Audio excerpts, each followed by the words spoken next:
I thought I'd give you a little update. I'm not really out with my bow a lot because the missus was here for the weekend.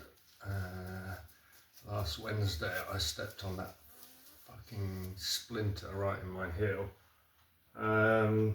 which took me a while to get over. I'm just about walking normally again now. I don't fancy galloping around the woods if I can't gallop. So I'm waiting till that gets 100% better before I even think about going out there, because I'll only fuck myself up.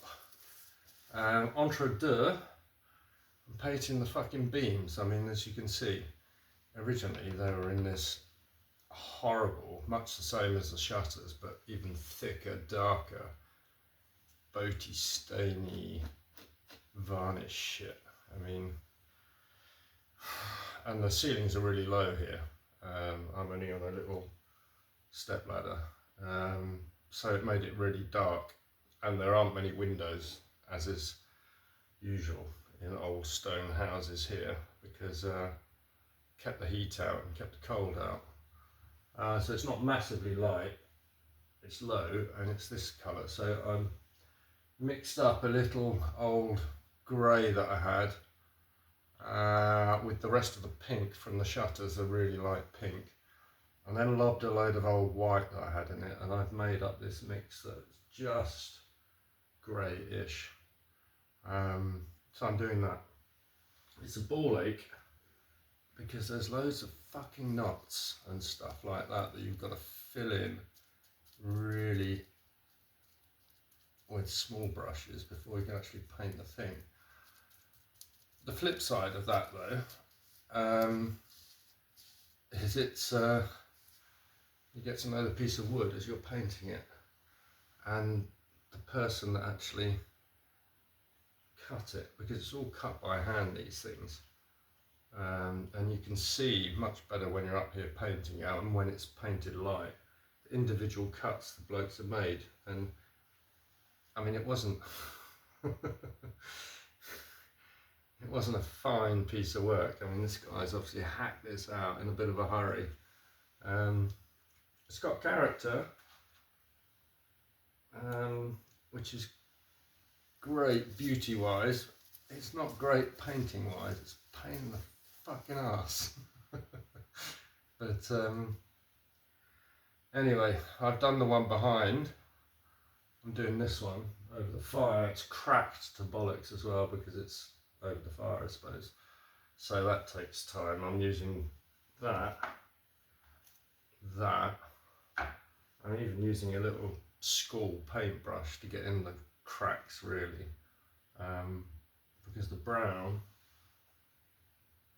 is so in your face that it sticks out a mile against the grey. So I'm getting in all the cracks with this bad boy, and then whack it over it with the big one at the end. It's going on alright. It's only one coat, so that's fine. I probably won't have enough of my mix to do the remaining 5 after this one, to do the remaining 5 beams. So I'm going to have to go to the paint shop and get him to mix me up exactly the same colour. I mean, the base, most of it is that pink that I used on the shutters, so I can get the same kind of paint, more or less.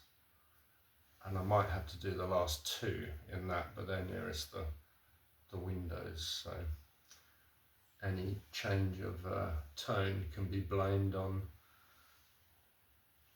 the light coming through the windows and not the fact that Richard was a dick and made up a bunch of paint, but not enough to paint 7 beams.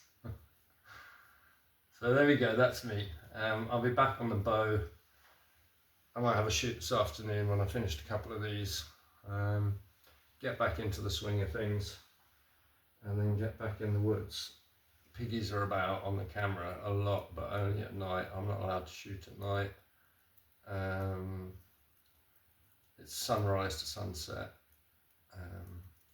and the deer have gone quiet over that side of the house. Over that side I haven't looked for a while, so I'm going to move the camera over there. There we go. I'm seeing lots of squirrels, I'm seeing lots of pigs, I'm not seeing a lot of deer. I had a lovely goshawk the other day. Right, that's me folks. I'm going to crack on with this because talking to you, it's going to take me even fucking longer than it's taking me as it is. Just get that bit done while I'm up here. Times like this, it'd be great to be ambidextrous and 6'6" instead of 5'7" or whatever I am. Anyway, catch you later.